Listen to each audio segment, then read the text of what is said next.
नमस्कार मित्रमैत्रिणींनो, आज आपण ऐकतोय लग्नानंतरचे प्रेम भाग 47। दादा, खूप मिस केले तुला, खूप म्हणजे खूप। आणि यावेळी लगेच जाणार नाहीस ना? मी पण 4 दिवस नाही आहे। मी येईपर्यंत थांबशील ना? की मी ट्रिपला जायचं कॅन्सल करू? सांग ना, लगेच जाणार नाहीस ना? ऋतिका म्हणाली, अगं जरा श्वास तरी घे, किती घाई? तू जाऊन ये ट्रिपला, मी आहे इथेच, आरव म्हणाला।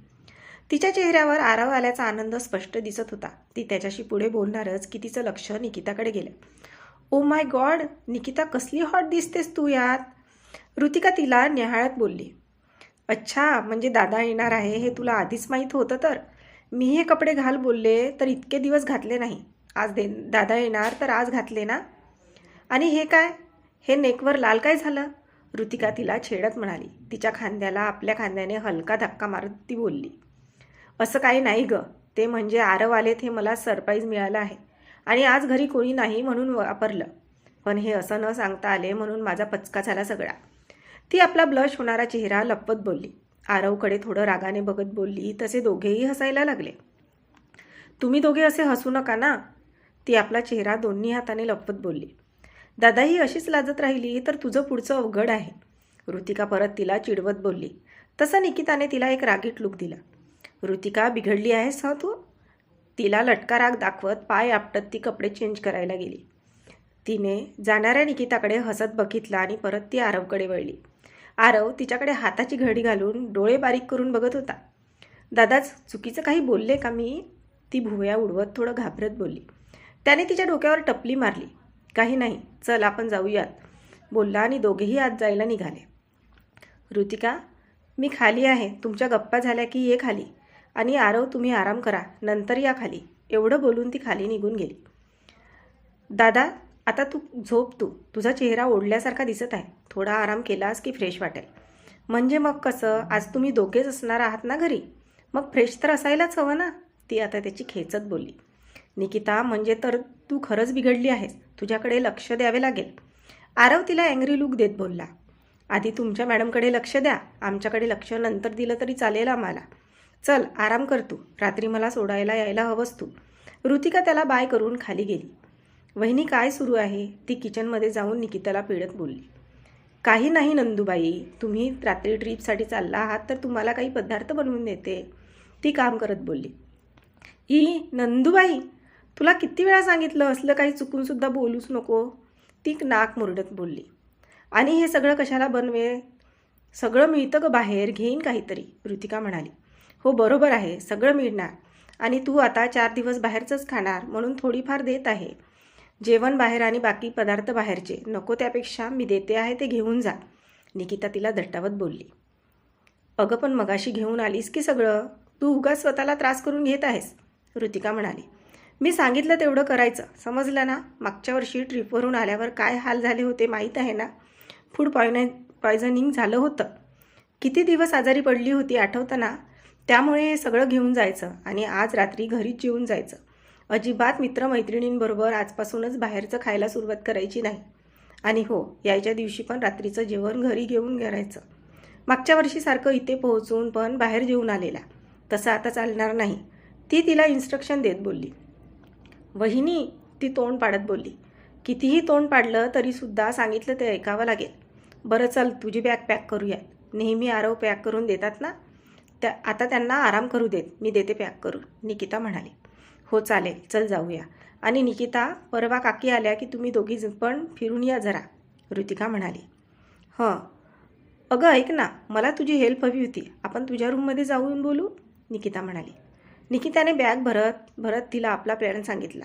प्लॅन ऐकून ऋतिका तिला चिडवू लागली। ऋतिका गप ना, कुणी ऐकलं तर माझं सरप्राईज राहील का, निकिता म्हणाली। कोणीतरी म्हणजे दादाच ना, ती तिला अजून खेचत बोलली। ऋतिका, नको ना छेडू, निकिता आपला चेहरा लपवत बोलली।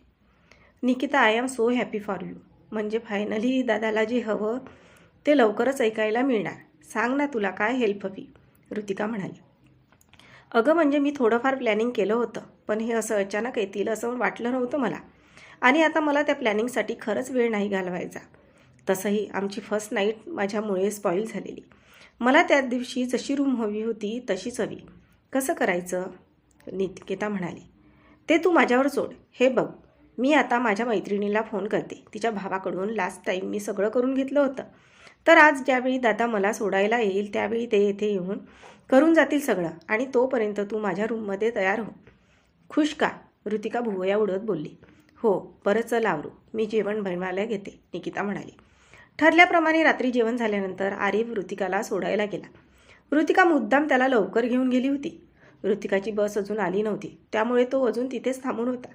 तेवढ्या वेळात तिकडे निकिता ऋतिकाच्या रूममध्ये तयार झाली, आणि अगदी जशी ऋतिकाने तिला त्यांच्या फर्स्ट नाईटच्या दिवशी तयार केलं होतं. साडीसुद्धा तिने तीच नेसली होती. फक्त फरक एवढाच होता की त्या दिवशी ती रागात होती आणि आज तिच्या चेहऱ्यावर हसू होतं. ओढ होती, पूर्णत्वाची उत्कंठा होती. तिचं मन त्याच्यावरच प्रेम व्यक्त करायला अधीर झालं होतं.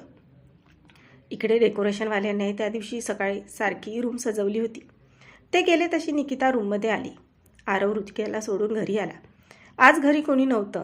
त्याने सगळं पॅक आहे का पाहिलं. गेटवरील वॉचमनला नीट लक्ष ठेवायला सांगितलं आणि त्याने मेन दरवाजा लावून घेतला. दुपारी बॅग खालीच ठेवल्या होत्या, त्यामुळे तो खालीच फ्रेश होऊन वरती आला. जिन्यावरून येताना झालेल्या पावलांच्या आवाजाबरोबरच निकिताच्या मनाची धडधड वाढत होती. त्याने हळूच दरवाजा उघडला. समोरचं दृश्य बघून त्याच्या चेहऱ्यावर हलकं हसू पसरलं आणि त्याचबरोबर निकिताला पाहायची उत्कंठा लागली. रूममधील फुलांचा आणि सेंटेड कॅन्डलचा सुगंध धुंद करत होता. तो नजरेने तिला शोधू लागला. ती मात्र एका ठिकाणी लपून त्याच्या चेहऱ्यावरचं एक्सप्रेशन निहाळत होती. असं म्हणतात, लग्नाची गाठ वरती स्वर्गात बांधतात, आणि हे जर खरं असेल तर मी त्या देवाची शतशः आभारी राहीन.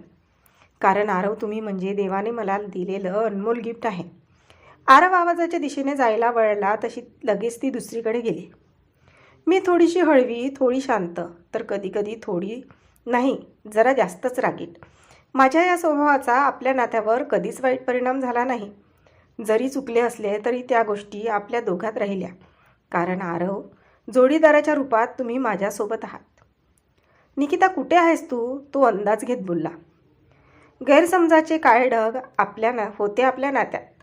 ते झाले ही दूर हळूवार.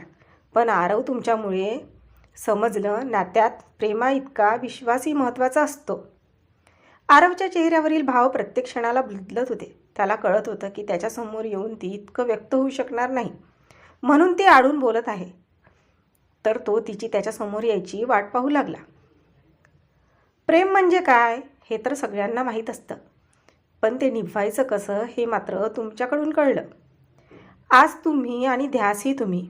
कळलंच नाही कधी माझा श्वास झाला तुम्ही. ओढ तुमची हुरहुर लागे मनाला. माझं प्रेम आहे तुमच्यावर, कबूल करते या क्षणाला. सप्तपदीच्या 7 वचनाला जागलात तुम्ही. यासाठी आरव आयुष्यभर राहीन मी तुमची ऋणी. निकिता आरव समोर आली. लग्नानंतरच्या हळूवार फुलणाऱ्या प्रेमात साथ मला देशील का? आजच्या या क्षणापासून आरव, माझा तू होशील ना? आरवने तिच्याकडे पाहिलं. तिचे श्वास फुलून आले होते. चेहऱ्यावर लाज, प्रेम, ओढ सगळं दिसत होतं. अगदी तशीच तयार झाली होती जशी पहिल्या रात्री झाली होती. फरक एवढाच होता की आज तिच्यावर आरवच्या प्रेमाची जादू होती. त्याच्यात तिच्याकडे एकटक पाहण्यामुळे तिचा चेहरा आरक्त झाला होता. थोडी हुरहुर, थोडी भीती चेहऱ्यावर स्पष्ट दिसत होती. आरवने समोर हात केल्यावर ती पळत त्याच्या जवळ आली. Aarav, I love you so much. मी नाही राहू शकत तुमच्याशिवाय. मी घेतलेल्या प्रत्येक श्वासाबरोबर मला तुमची आठवण येते. ती त्याला मिठी मारत बोलली. आरवने पण तिला मिठीत घट्ट घेतलं. I love you too Nikita. या दिवसाची मी खूप वाट पाहिली. तुझ्या इतकं बोलता नाही येणार, पण माझी होशील ना? तो बोलला आणि निकिताने लाजून आपला चेहरा त्याच्या छातीवर लपवला. त्याने तिचा चेहरा हनुवटी धरून वर करत तिच्या फोरहेडवर आपले ओठ टेकवले. तसे तिने अलगद डोळे मिटले. त्याने आपल्या ओठ आधी तिच्या लांब पापण्यांवर, नंतर तिच्या ब्लश करणाऱ्या गालावर, शेवटी हनुवटीवर टेकवले. त्याचे गरम श्वास तिच्या चेहऱ्यावर जाणवत होते. हळूवार त्याने तिच्या कानावर ओठ टेकले. त्याच्या स्पर्शाने आणि त्या आवाजाने ती मात्र नकशिकांत हादरली. आरव, ती अडखळत बोलली. तसा तोही शहारला आणि अधीर होऊन त्याचे ओठ तिच्या नेकवर वर शोल्डरवर फिरू लागले.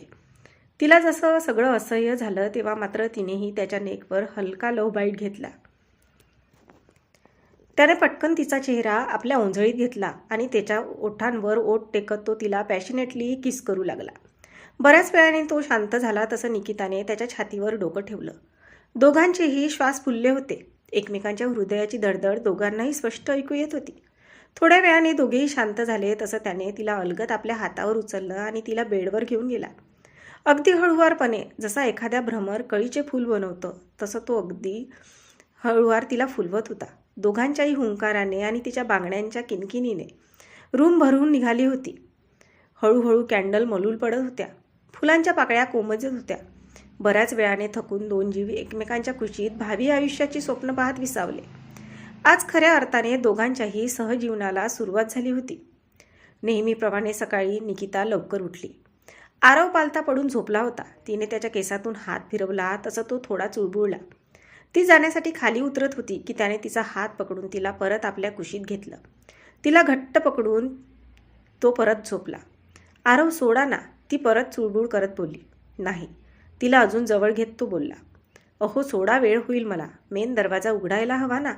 किचनमध्ये काम करणाऱ्या काकूला येतील इतक्यात. ती अजून थोडा वेळ शांत बसल्यावर बोलली. मी सगळ्यांना 10 नंतर यायला सांगितलं आहे आणि breakfast me order करण्यानंतर.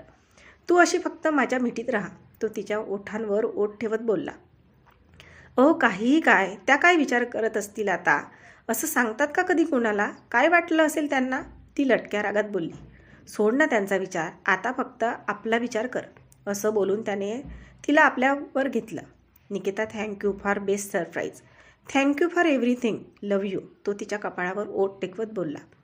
Love you too. पण आता सोडा मला, नाहीतर दिवसभर माझ्या अंगातून आळस जाणार नाही. मला सवय नाही हो इतका वेळ अंथरुणात बसायची, निकिता म्हणाली. ओके ठीक आहे, तू आवर तुझं. मी पण एक्सरसाइज करून येतो. तो तिला सोडत आपण पण अंथरुणावरून उठूत बसत बोलला. तो बाहेर गेला तसं निकिता बाथ घ्यायला गेली. आवरून ती ग्रीन कलरची इरकलीस नेसून आरशासमोर उभी राहिली. केस पुसता पुसता तिचं लक्ष रात्रीच्या प्रेमखुणांवर गेलं आणि ती स्वतःशीच लागली. अंग थोडं ठणकत होतं पण आरवच्या प्रेमाची फुंकर होती त्यावर. आपल्या चेहऱ्यावर आलेला तजेला बघून ती लाजून चूर झाली. आरव कधीपासून तिचे हे एक्सप्रेशन न्याहाळत होता. त्याला तिच्याजवळ जायचा मोहर आवरला नाही तसं तो तिच्या मागे आला. आरशात त्याला जवळ येताना पाहून पटकन ती मागे वळली. आरव स्टॅच्यू. ती त्याला थांबवत बोलली. तसा तोही शांत थांबला. मला देवपूजा करायची आहे आणि आपण मंदिरात जाणार आहोत, तर आधी फ्रेश होऊन तयार होऊन या. मी खाली वाट बघते. Statue over. ती रूमच्या दरवाज्याबाहेर पाय टाकत लाडी खसत बोलली. तसं त्याने रागीट लूक देऊन तोंड पाडत आश्रूममध्ये शिरला. आज जयवंत घरी नव्हते त्यामुळे तिने आधी रांगोळी काढून देवपूजा केली. मंदिरात जायची तयारी करून ती किचनमध्ये आली. आरव पण फ्रेश होऊन खाली आला. निकिता किचनमध्ये टाच उंचावून वरच्या कपाटातून थालीपीठसाठी पीठ काढत होती. हात उंचावल्यामुळे त्याला तिची उघडी कंबर दिसली. तर त्याला तिला छळायचा चान्स भेटला. तो दबक्या पावलांनी तिच्या मागे आला आणि हळूवार आपली बोटं तिच्या पोटावरून कमरेपर्यंत फिरवली. तसं तिने डोळे मोठे केले आणि तिच्या पोटात गोळा आला आणि गालं आपोआप ब्लश करू लागले आणि तिच्या हातातील डब्बा आपोआप त्या दोघांवर पडला. त्याबरोबर आरव पटकन बाजूला झाला पण डब्यातील सगळं पीठ तिच्या अंगावर पडलं. आरव. ती रागाने लाल झाली. आज उपाशी राहा, मी काहीच बनवणार नाही. ती गाल फुगून बोलली. सॉरी. तो आपलं हसू लपवत कानाला हात लावत बोलला. पण त्याचं दबलेलं हसू फसकन बाहेर पडलं तसं तीही हसू लागली. तू पटकन आवरून ये. आपण बाहेर जाणारच आहोत तर बाहेरच नाश्ता करू. तोपर्यंत मी आपल्यासाठी चहा बनवतो, तो म्हणाला. पण हे साफ कोण करणार? सगळ्यांना वेळाने यायला सांगितलं ना तुम्ही? ती तोंड पाडत बोलली. येतील इतक्यात सगळे. थोडं निवांत या असं सांगितलं होतं एवढं. तू ये आवरून. आणि हो, तुला साडीच नेसायची असेल तर मला काही प्रॉब्लेम नाही, पण मग. आरव. निकिताला त्याचे इंटेन्शन लक्षात येताच तिने रागात त्याला पाहिलं आणि चेंज करायला गेली. खाली आली ती कमरेपर्यंत लांब ब्लाऊज असणारी साडी घालून आणि तिने त्याला नाश्त्याच्या टेबलवर बसत जीभ दाखवून चिडवलं. तिचे ते एक्सप्रेशन पाहून त्याच्या चेहऱ्यावर हसू उमटले. दोघेही चहा घेऊन बाहेर पडायला तयार झाले. किचनमधील काकूंना चहा करून घ्या आणि सगळं साफ करायला सांगून ते दोघे बाहेर पडले. चालतच ते अंबाबाई मंदिरात पोहोचले. देवीची ओटी भरून आपल्या सुखी संसारासाठी तिने तिच्याकडे आशीर्वाद मागितला. दोघेही मंदिरातून बाहेर पडले. ब्रेकफास्ट करून घरी आले. तर आजचा भाग इथपर्यंतच. भेटूया पुढच्या भागात लवकरच. तोपर्यंत आमच्या या भागाला लाईक आणि कॉमेंट्स करायला विसरू नका. धन्यवाद.